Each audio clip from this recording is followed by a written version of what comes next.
សង្ហាវ៉ាវវ៉ាវបងប្អូនទាំងអស់គ្នាថ្ងៃនេះសូមបង្ហាញនៅព័ត៌មានដ៏ថ្មីមួយហើយជាព័ត៌មានដែលធ្វើឲ្យបងស្រី single ជ្រួលជ្រើមរំជួលអារម្មណ៍ដោយសារតែព័ត៌មានថ្ងៃនេះគឺបង្ហាញពីរូបភាពប្រុសស្អាតសុទ្ធតែម្ដងតើប្រុសស្អាតនេះគឺជាកូនជនជាតិអ្វីដែរជប៉ុន No កូរ៉េ No ចិន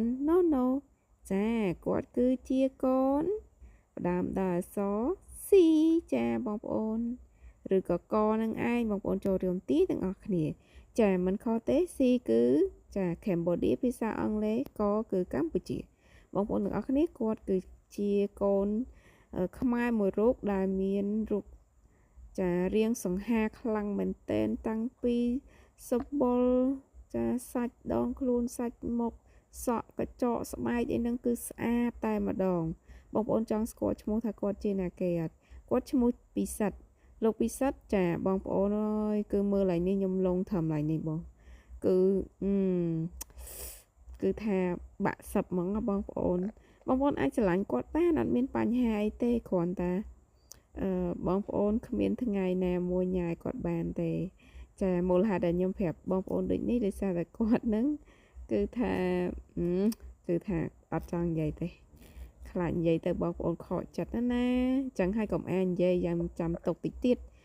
ទុកឲ្យបងប្អូនមើលការជះរៀងដល់សង្ហារបស់គាត់ណាបងប្អូនគឺមិនទៅសារមិនបានទេបងប្អូនបើសិនជាគាត់ចាគាត់សម្ដែងរឿងភាគបងប្អូនអូខ្ញុំហ៊ានធានាថាគឺល្បីខ្លាំងមែនតើហើយរឿងភាគគាត់មួយណាក៏ទទួលបានការគាំទ្រច្រើនដែរពីសំណាក់យុវវ័យចាមិនថាយុវវ័យមិនថាក្មេងចាស់ឲ្យឃើញឲ្យលងតែម្ដងចាឥឡូវកុំឲ្យលងយូរពេកចានេះបងប្អូនឃើញឲ្យស្លៀកសកាន់ផ្កាហ្នឹងហ៎ចឹងហើយគឺបច្ចុប្បន្ននេះគាត់ចាមានគូឲ្យបងប្អូនទាំងអស់គ្នាគាត់តាមតែរៀបការចាប់ថ្មីគូស្វាមីភរិយាថ្មីថ្មោហ្នឹងគាត់គឺជាស្វាមីរបស់